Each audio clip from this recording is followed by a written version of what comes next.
لله رب العالمين والعاقبة للمتقين والصلاة والسلام على سيد الأنبياء والمرسلين أما بعد فأعوذ بالله من الشيطان الرجيم بسم الله الرحمن الرحيم قال الله تبارك وتعالى في القرآن المجيد والفرقان المجيد يا أيها الذين آمنوا لا تقولوا راعنا وقولوا انظرنا واسمعوا للكافرين عذابا أليما صدق الله العظيم وصدق رسول النبي الكريم إن الله وملائكته يصلون على النبي يا أيها الذين آمنوا صلوا عليه وسلموا تسليما الصلاة والسلام عليك يا سيدي يا رسول الله وعلى آلك وأصحابك يا سيدي يا حبيب الله الصلاة والسلام عليك يا سيدي يا نبي الله وعلى آلك وأصحابك يا سيدي يا رحمة للعالمين۔ اللہ رب العزت قرآن پاک میں ارشاد فرماتا ہے کہ اے ایمان والو، تم نہ کہو رائنا اور تم کہو ہم پر نظر کرم کریں اور غور سے سنو، اور کافروں کے لیے دردناک عذاب ہے۔ جب آج صلی اللہ علیہ وآلہ وسلم کے زمانے میں جو یہودی ہوتے تھے وہ آج صلی اللہ علیہ وآلہ وسلم کو رائنا کے لفظ سے بتاتے تھے۔ اب رائنا،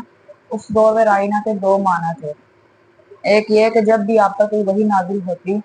تو آپ جب اس کو صحابہ کے درمیان سناتے تو جب بھی کسی صحابہ رضی اللہ تعالیٰ عنہ کو اس کی سمجھ نہ آتی تو وہ کہتا یا رسول اللہ رائنا، یعنی کہ ہمیں دوبارہ سمجھا دے۔ اور جو یہودی تھے انہوں نے اس کا مطلب ڈالا ہوا تھا معاذ اللہ چرواہا، اور وہ آج صلی اللہ علیہ وآلہ وسلم کو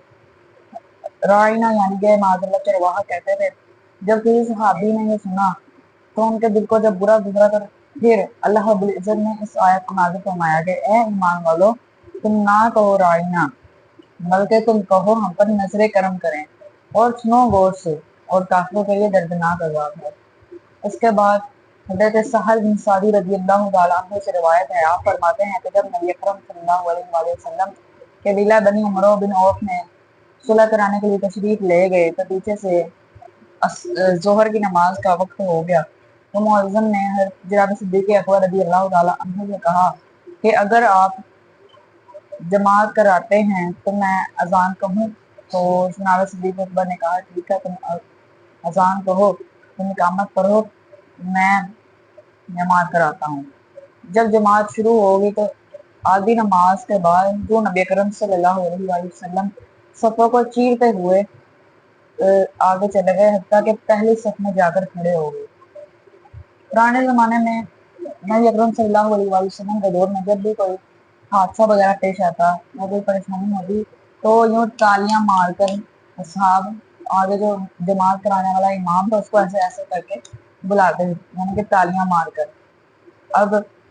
پہلے تو جناب صدیق اکبر نے اتنا غور نہیں کیا، جب تالیوں کی آواز بلند ہوئی تو آپ نے جب پیچھے مڑ کر دیکھا تو نبی اکرم صلی اللہ علیہ وآلہ وسلم کو پیچھے پایا تو آپ نے ارادہ کیا کہ میں پیچھے آ جاؤں، تو آپ صف اول کے برابر آنے لگے تھے کہ نبی اکرم صلی اللہ علیہ وآلہ وسلم نے اشارہ کیا جناب صدیق اکبر کہ آپ امامت کروائیں۔ تو جناب صدیق اکبر نے دونوں ہاتھ بلند کر کر اللہ کا شکر ادا کیا اور پیچھے آ کر پہلی صف میں کھڑے ہو گئے۔ پھر نبی اکرم صلی اللہ علیہ وآلہ وسلم نے امامت کروائی۔ نماز ختم ہونے کے بعد نبی اکرم صلی اللہ علیہ وآلہ وسلم نے ارشاد فرمایا کہ اے جناب صدیق اکبر، جب میں نے تمہیں کہا تھا کہ تم جماعت کرواؤ تو تم پیچھے کیوں آئے؟ تو کہنے لگے یا رسول اللہ صلی اللہ علیہ وآلہ وسلم کہ ابو قحافہ کے بیٹے کی اتنی جرت کہاں کہ وہ ایک نبی کی امامت کرے۔ تو بعد میں نبی اکرم صلی اللہ علیہ وآلہ وسلم نے ارشاد فرمایا کہ جب بھی نماز کے درمیان کوئی حادثہ پیش آئے تو تالیاں مت بجاؤ،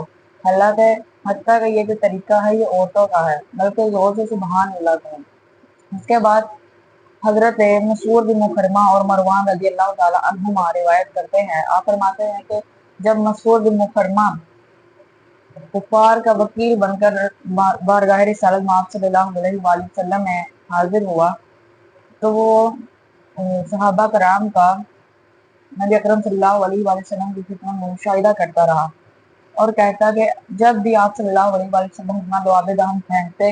تو کوئی نہ کوئی صحابی اس کو اپنے حال میں لے لیتا اور اپنے چہرے اور بدن کو ملتا۔ جب بھی آپ کسی بات کو حکم دیتے تو صحابہ فوراً اس کی تعمیر کرتے. جب بھی آپ کوئی بات کرتے تو صحابہ اپنی آوازوں کو پست کر لیتے اور تعظیم کے طور پر آپ کی طرف نظر جما کر دیکھتے بھی نہیں. اور جب بھی آپ کوئی وضو کرتے تو اس کا جو پانی نیچے گرتا تو صحابہ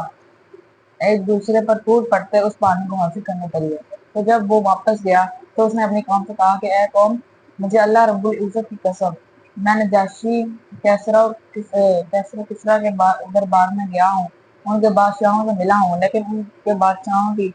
کے درباریوں نے اتنی عزت کبھی نہیں کی کہ جتنی عزت محمد صلی اللہ علیہ وآلہ وسلم کے اصحاب نے محمد صلی اللہ علیہ وسلم کی تعظیم کی.